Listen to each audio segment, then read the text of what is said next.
Que lo que, mi gente, what up? It's the first game of the season for the New York Knickerbockers 2025-2026 season. We're going against tonight against the Cleveland Cavaliers, who last year won 64 Ws. They got 64 dubs, so it's a great competitive game for us tonight. It's competition at its finest. It's the battle of who makes it to the end at the Eastern Conference Finals, us versus them. It's going to be a tough game tonight, even though it's the first game. It does have some implications of, they're going to try to put that right imprint. They're going to try to get a dub on us early. That's going to help them give them confidence later on in the playoff aspect. Can they get a W with us now? They're not going to care whether we have zero wins, any advantage over us, or any game beaten by us will help them later off in standings. So it does have some implications, even though if it's the very first game. So right out the gate, it's going to be competition out there. Mikal Bridges definitely looks ready. Jalen Brunson and Cat. I don't know if they're ready about that. We're gonna talk a little bit about this in this video. I just want to do something real quick on there, but it is a game with implications, even if it's right out the gate, game one. In my opinion, this is my opinion. Some people could take it light, say it's the first game. Every game matters from here on out. It's not the preseason where you can try things. Right now, we have to go all in on how we're gonna our style of play, our competitiveness, road to the championship, or at least the Eastern Conference Finals. That's the goal. So it starts from today. So it's going to be right out the gate. We go aggressive.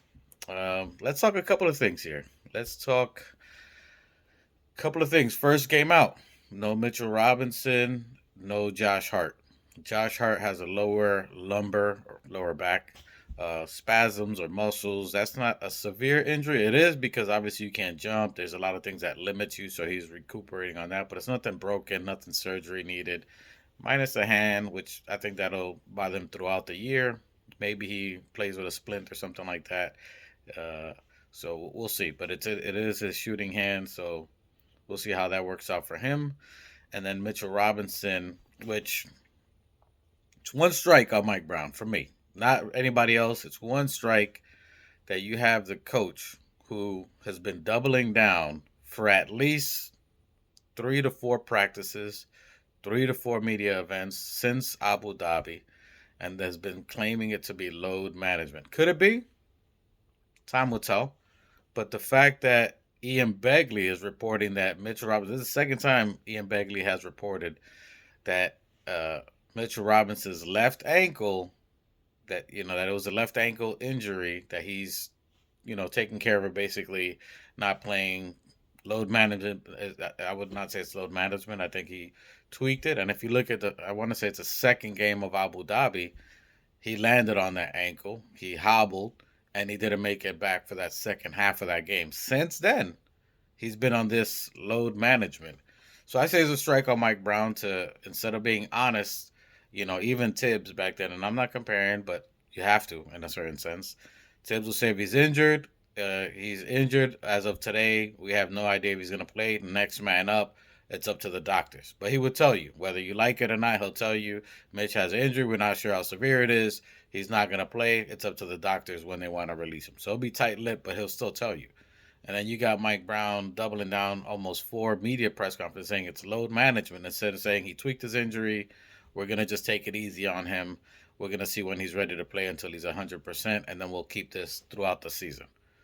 The fact that he's not saying that, or even in any inclination that Mitchell Robinson is injured, or that he had an injury, or is because of an injury that they're monitoring him, is suspect to me. That's a strike for me personally. I'm not saying anything bad about him or whatever.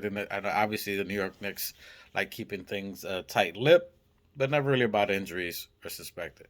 That being said, we have our first game that we're playing without Mitchell Robinson, who we had all hoped that it's going to be a big season for him, a healthy season for Mitch, a contract year for Mitch, and you got the first game that he's not available. You got load management being labeled on him for the remainder of the year. That does not look good, in my opinion. This is just me speaking freely. I got love for all my Knicks players. I support all my Knicks players, but availability is, if you're not available, then you become obsolete.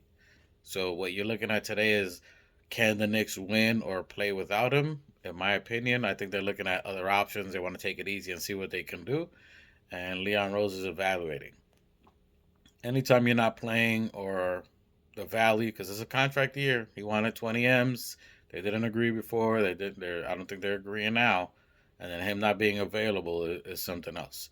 We still have 14-man roster. There's still a free spot basically.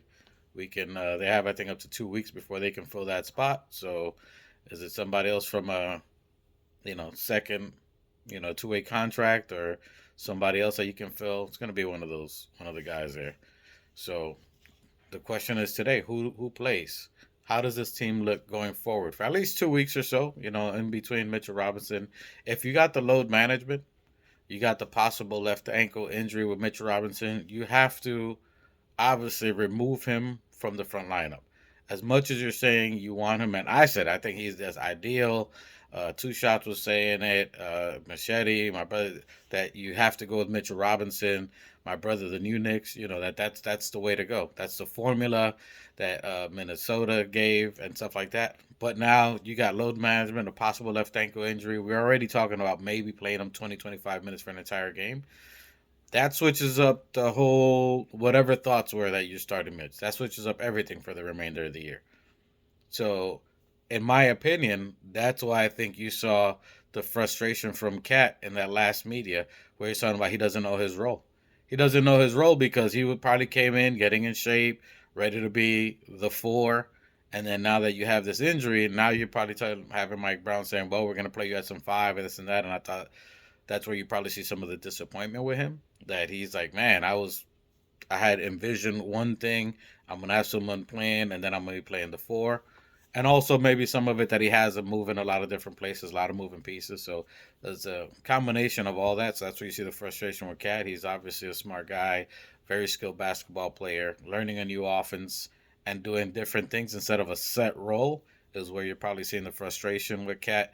That it's not just one thing. All right, I run, I do this and that. Now Mike Brown has him right. Now you're at the three. Now you're playing a three here, and you got to run, and it's adapting on the fly based off defense, switching, run backs. You have to think on the fly. All right, now am I a five? Am I a four? Am I going to the corner? So that's where you're seeing he doesn't know his role. Where a standard traditional set, you already know what you're doing. So that's why he's frustrated. Does Hook Porty get a start? Does Mike Brown want to go traditional a five? Now you're putting a 2 year player or probably a Jameson at a five behind Mitchell.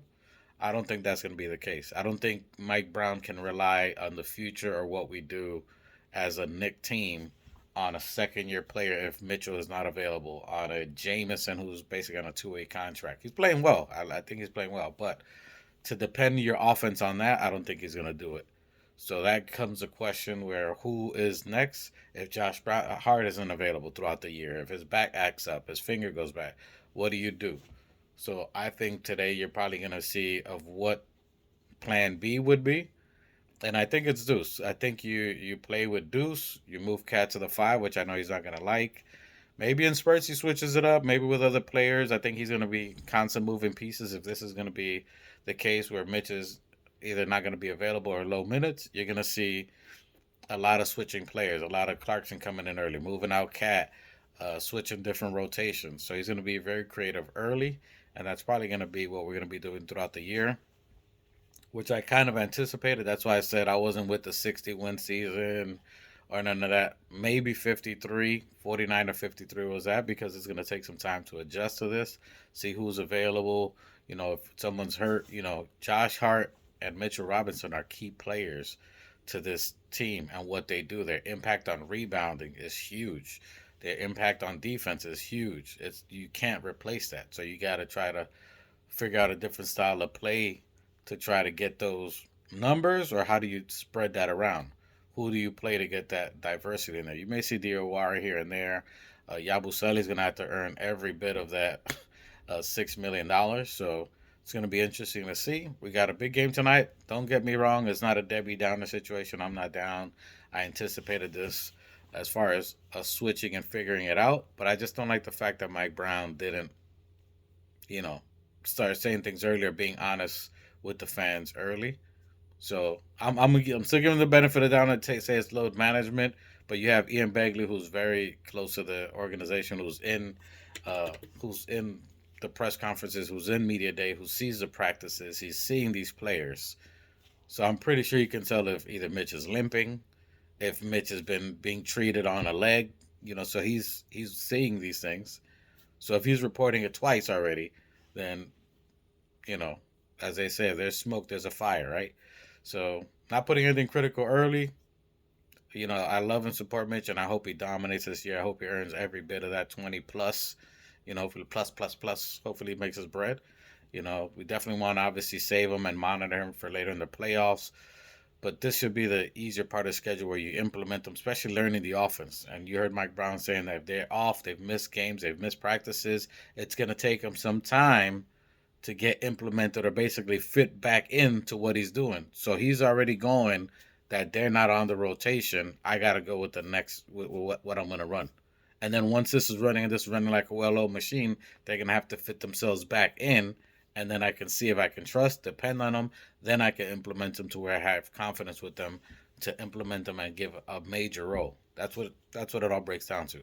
So that's kind of iffy to say that they're going to go through all that and not give them a major role, or it's going to take some time to work it in. Can he trust their bodies and their injuries enough to implement them to where they have a great impact on the team? It's going to be something to see. So we'll see. I still think we can get a W today. I think we definitely have enough people. We did it last year with just 5 starters without Mitch last year, basically. We've done it a couple of times, so I don't think it's going to be a problem. Just watching the offense. I'm going to be studying for the first 10 games how Brendan O'Connor's defense plays, how we catch up to the defense. Are we going to be running back? Are we closing out? Are we switching on defense? Are we playing man? I'm going to study the defense for the next 10 games, see how we play. The offense is going to be, at any point in time, Brunson could just take over and say, forget this offense and fight. So the first 25 games are going to be very interesting, the first 15 especially. So that's what I'm going to be paying attention to, how they play. Are they learning the offense? Are you seeing stress with anybody? So I'm watching Cat tonight. Who do you guys think is going to be a starter? Let me know in the comments. I think it's going to be Deuce. I think Deuce would be, more minutes for Kolek. Kolek's going to get some more burn. Uh, Jordan Clarkson is going to play a little more minutes. You're going to see heavier minutes on there. You're going to see more Shamit. Shamit's going to be key role. So you're going to see Jordan Clarkson, Shamit getting more minutes. Yabusele, maybe even Kolek if Deuce is started. I think Deuce helps the starting lineup movement, run faster pace. It gives Brunson a little more ease that he can get to someone who can catch and shoot as well, who could defend. It gives Jalen Brunson a little more freedom to run and cut off the line. So I think you're going to see more Deuce on there. You'll probably see Deuce running the point at some point in times here and there to bring up the ball, get Brunson early running, cutting off screens. Cleveland loves to double team Brunson, so it's going to be very interesting to watch. So I think that's where you have Deuce play, and then they also have Hunter for Cleveland. They got Hunter, who's had another year under the belt with them. He's a wing. Deuce can guard him very well, so I think Deuce would be the play for the lineup now. It would be great to see Mobley because Mobley dominates in the paint, and Jared Allen. So do we play big or do we go small? I think you're going to see spurts with Hook Porty. I don't know that he starts. I think you start with Deuce, and then you figure out the defense or the rotations and help out Cat some kind of way. So it's going to be interesting to see tonight. So all I got for you guys, a quick little video. We might do a live afterward, but just a little something. If you like the video, you know what to do. Whatever you got to do. But we appreciate you guys, Organic Fanatics. It's your boy Ruel. You know what I'm saying? Let's go Knicks. We got this. Just wanted to set the precedence of what we're looking at for the next couple of games before people start losing their mind. But you got to analyze it. You got to be truthful. Availability is key. New offense, new coaching, first game of the season. You have to take all these things into play, and how's that going to look for at least the next 15 games or so. So I wanted to give you guys a little breakdown, my thoughts on that. So appreciate you guys. Salute. You heard?